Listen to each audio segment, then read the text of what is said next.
Welcome to the first episode of Cars That Made the 80s on Influx, powered by Adrian Flux Insurance.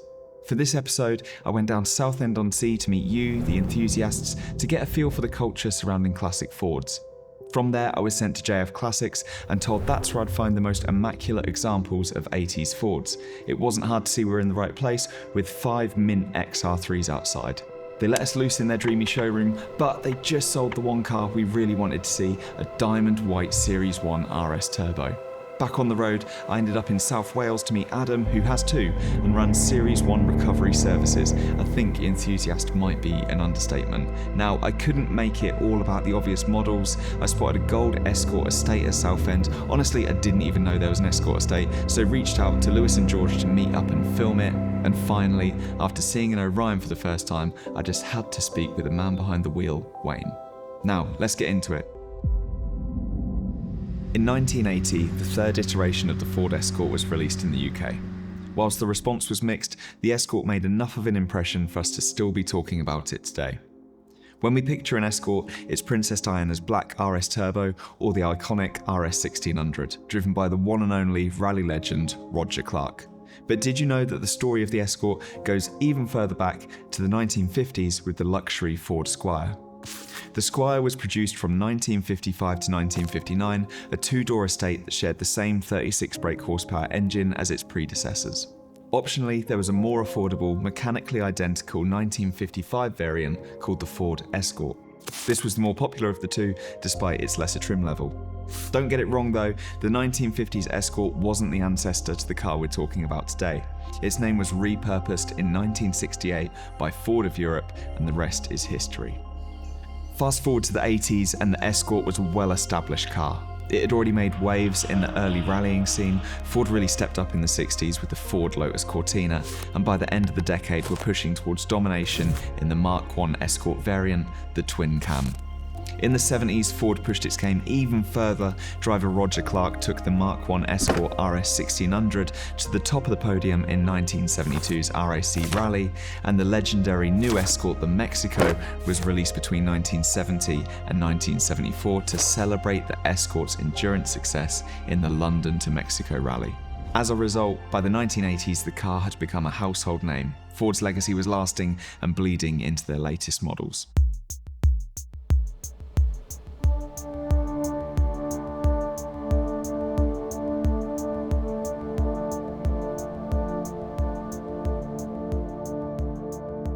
Ford culture goes back to the touring cars and racing days. I just remember watching, sitting about 2 foot from the TV, just watching these three doors going around, and it was one after another, 500, 500, 500. Nearly the whole racetrack was just full of RS 500s. In October 1982, the Escort RS 1600i marked one of the UK's first performance-focused versions of the Mark III Escort. It was originally built for Group A rally homologation, but demand meant that Ford quickly pushed out around 8,600 units to the public, roughly 2,500 of which went to the UK market.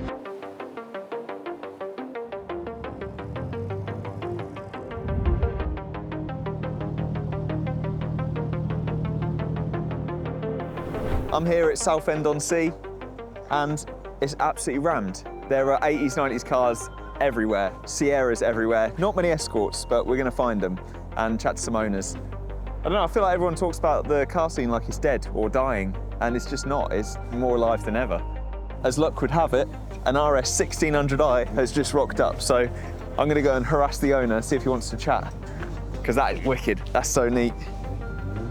What is it about Ford that draws you towards we love them, to be fair. Cars? Yeah. Specifically 80s or just all of the Escorts mainly, yeah. Yeah.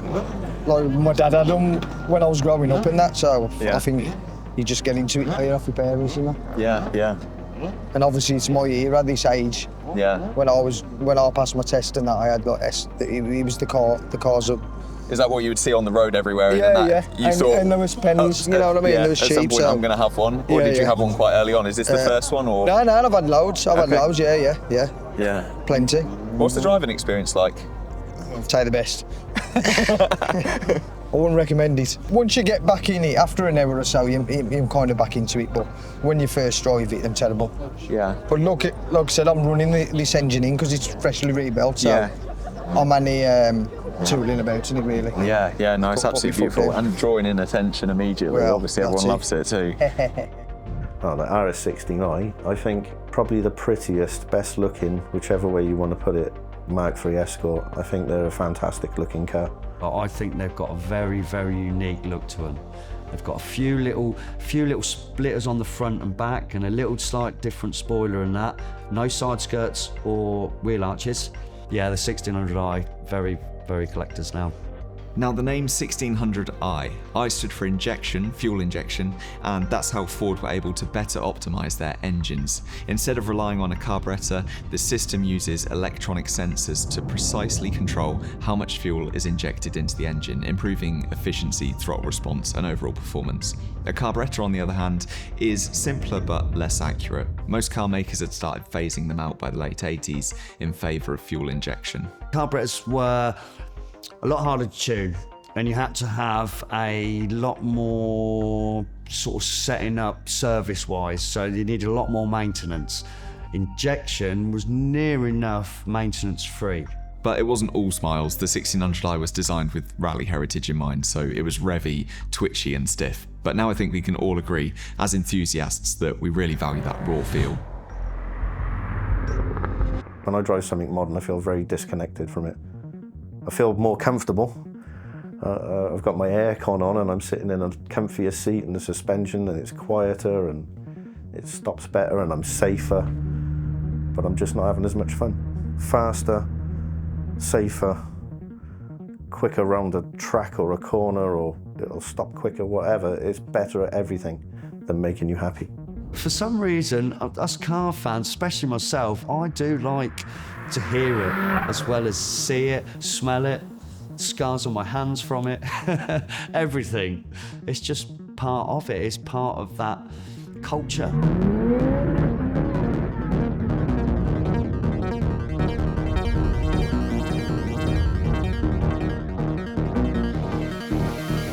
A lot of people kind of close to me have sort of cozzies and that sort of thing, and sort of going to the meets near me, I was like, I really wanted to kind of get in on that. Yeah. So I was like, What is it that made you want to get in on it? What is it I that just like stands this out? kind of scene. Yeah. I'm not going to sit here and tell you it's a race car. You don't buy one of these to be kind of racing people. Yeah. I think they kind of pass their time in that way. But It's just fun. It's just fun. It's like when you're driving it and you're Yeah. kind of in there, and I don't know, it's just great. It's a nice place to be. Is this an Orion? Because it's... So as far as I'm aware, an Orion is an Escort with a boot. I don't know if this is an Orion. It doesn't have Orion on the back of it. It just says Design Laidlaw. I'm going to guess that it's an Escort Orion, if that's called an Escort Orion, or maybe it's just an Orion. I found another Escort. It's a turbo. That's lovely, RS200. Yeah, RS turbo. Boxy, looks like a beast. Absolutely love it. And I love these wheels. I don't know what they are, but they're stunning. And I feel like this build is, if I had one, as I would build it. Escorts everywhere, no Escort owners. RS turbo, all black. That is perfection. So what have I learned about 80s Escorts here at Southend-on-Sea? Not very much. Just that the 80s and 90s scene is very much alive. It's pop-in. This is more classic cars than I've ever seen in my entire life, all on one seafront. So yeah, happy days. I'd highly recommend coming to any event like this because everyone's super friendly, the cars are super nice, and I think we're just going to walk around for a couple hours in the absolute busyness and chaos of it all. In 1982, the XR3i took the 1980s XR3 and ironed out its kinks. The newer injection model offered 10 to 20 more horsepower, a 5-speed gearbox and optional extras, a sunroof, electric windows, central lock-in. Tens of thousands of these were sold in the UK in the 80s, but they quickly garnered a reputation for a harsh, unforgiving ride, unfortunately drawing comparisons to the RS 1600i's driving experience. The Mark IV came out in 1986, and whilst it fixed the suspension and ride issues, it wasn't considered as stylish or nimble as the Mark III XR3i. They were just so 80s. I think they're more 80s iconic than the RS Turbo, to be honest, because they were literally everywhere. It was such a popular car. I mean, if you bought a hot hatchback in the UK in the 80s, it was either an XR3 or a Golf GTI or an Astra GTE. So they're a very iconic 80s car for me. I've not owned an XR3i myself, but obviously with the Ford Orions, it's a very similar car, exactly the same engine. I did feel they just lacked that little bit of power. If you're enjoying this video so far, then let us know in the comments and tell us what cars you want to see next in cars that made the 80s. This video and all of Influx is powered by Adrian Flux Insurance. Ford really did push the boat out in terms of variations. For example, there was the Ford Orion in 1983, which kind of looks like a Mark III Escort. I know it's got a 1.6i engine, but I'm going to have to speak to an owner to find out a little bit more.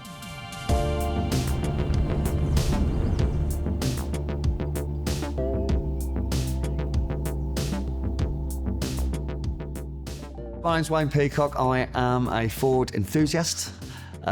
Behind me is my beloved classic RS Turbo Ford Orion, not standard. They never made a Ford Orion RS Turbo. They made the Ford Orion with an RS optional kit, which is the one you see on the car today, but they never actually made the turbo engine in it. Basically, it's based on a Ford Escort. From the doors, front doors forward, is exactly the same. The current one, what I've got here, is basically the same as a Mark IV Escort. But the Ford Orion was just stood out a little bit. As you're coming towards you, it's an Escort. As you come down the side and behind, it's a Ford Orion. It's just like two cars built in one. It's got the straight edges, it's got the lines down the side, and it's got that sound when you shut the door, you know you're shutting the door. It's not got nothing automated on it. It's got nothing, I think actually the only thing I've got extras on it is central locking and electric windows. Back in the 80s, that was a gimmick. That was like, yeah, I've got electric windows here. I've got central locking. Instead of leaning over and start unlocking and locking the door from the other side. So it's an eye opener. It does. It makes all sorts of noises, noises that just make you giggle. And that's the joy of it. You're not thinking, oh, here, I've got to do another drive. Oh, I've got to go there, and your shoulders drop. With that, you pick up. You're like, yeah, we're going there. And you get excited. And my heart starts racing when I undo the door and I start it up that first time in that morning. I get that little heart race. I get that excitement. If you're a Ford Orion fan, represent in the comments. I fell in love with it, and what a well-kept example. So if you needed more space, of course you had the Orion, but you also had the Escort Estate. It was roomier, had pretty good handling for a car of its caliber, but in its standard form it wasn't very fast with a 1.1 or 1.3 litre engine, which is probably why the one we filmed had a 2 litre Z-Tech chucked in it.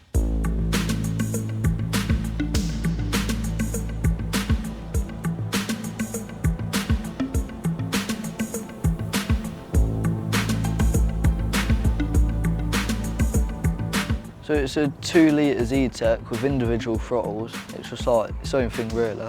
Yeah. What colour is it? Because that really pops. Champagne gold. Champagne gold. But it's the only one that you'll find in that colour. Okay. And so it was resprayed after factory? Yeah, it was originally white. Fords actually as well, they do this, obviously the CVH engine, and you've also got the Z-Tech engine. Now you can interchange heads and blocks from, say, Z-Tech to CVH. So that's another little thing that pushed me towards Fords. So as far as I'm aware, there is a Ford Escort Estate, and there's some basic trims but no sport versions. So there's the L, which is the luxury, which is actually the lowest tier, and then you've got the GL, the Grand Luxury, and then you've got the Gear, and that's like the top trim of the basic Ford Escort Estates. But this has an RS badge on the side and then the 1600 decal on the bonnet. So it was my uncle's Escort Estate, put his own little touch on it, and then it's been in the family ever since. No, it's yours, George, but you're 14, so you can't drive it yet. No, not yet. But you look at it and love it. Yeah. Ready to drive it when you can. Can't wait to drive it. Yeah. Yeah. So you're a passenger seat and your cousin Lewis drives it about. Yeah. Just like my chauffeur.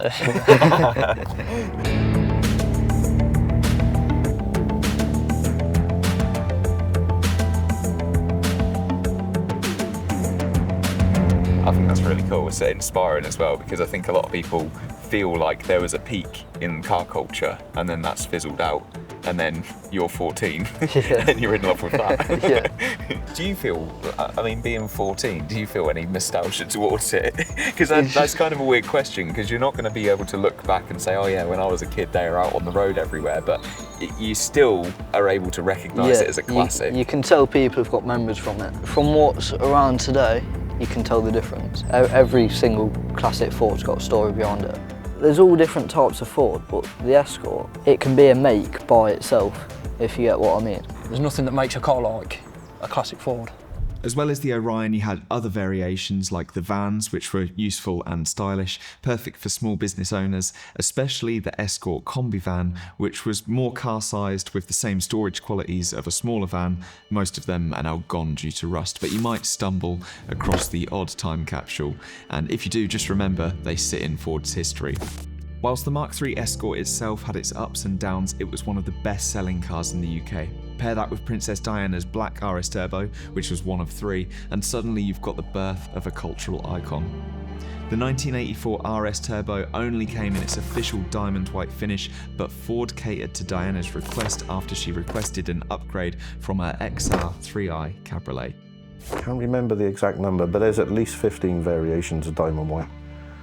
It was used for a very long time by Ford, and they changed it themselves, but there was different shades of it. Some contain yellow, blue, red, that tint the white to a different shade, and it can look quite yellowy, the one they used on Series 1s. I call it nicotine white. I bottled it and went white, but I changed the white to frozen white, used by Fords now on the more modern vehicles. But what did the RS Turbo offer everyone else? The RS Turbo was homologated for Group A and was the first production Escort with the turbocharger. An old car where you get turbo lag, so you push the pedal and nothing happens for a couple of seconds, and then the turbo spools up and then it throws you back in your seat. Somebody in a normally aspirated car is already gone, but then you catch them up. Yeah, that feeling is just insane. It was just like, wow, this thing's a rocket ship.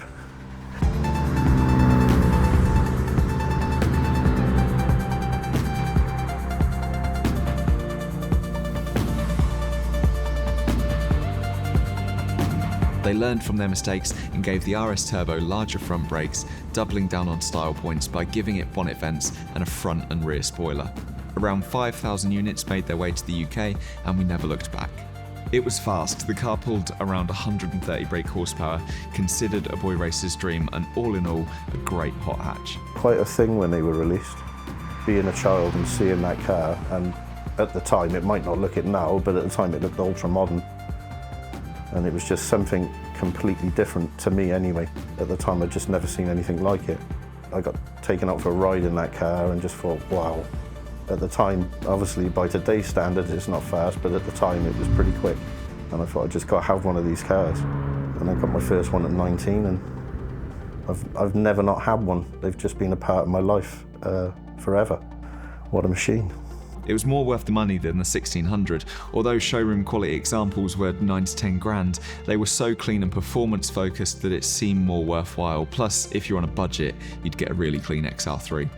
They're one of them cars that were cheap in the day, and now they're very, very niche market for them, are very unique. Back in my 20s, we were there every weekend. Every weekend. Rows, convoys of us, 15, 20 of us. Early 2000s, mid 2000s of RS Turbos, Series 1s, Series 2s, Mark 1 Escorts, Mark 2, all of them. We're all going down in convoy, and we used to go, yeah, a hell of a lot.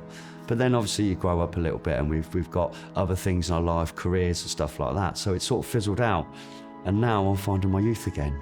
For some reason, I'm living back in my youth, and it's all coming back to me. We're the same kids inside. We've just grew up a little bit, a bit more mature, and we've got a few more numbers after our salaries. So that helps. The Escort was great. It was a bestseller for a reason. But let's not forget the variety that Ford was pushing out in the 80s that gave every enthusiast their options. You had the Fiesta at the birth of the hot hatch craze, giving people a budget-conscious but exciting drive, and the spacious Orion for those who wanted a touch more room. There was a There's a young woman literally around the corner from me, and she had this old battered Fiesta. To get on the road when I was 17, passed my test, me and my dad bought this Fiesta and we'd done it up on the front driveway. And my second car, again, was a Ford, and that was a Ford Orion, and I fell in love with them. Or there were the Sierras, the Capri, the Granada, Cabriolets, Estates, Saloons. The options were endless. So if you had the choice, what Ford would you own, the Escort or another icon from Ford's catalogue? Let me know in the comments, and let me know what car you want to see next. We will go out and film what you suggest. Please hit subscribe if you haven't already and support the channel. We really appreciate it. And thank you for watching the first episode of Cars That Made the 80s, brought to you by Adrian Flux Insurance.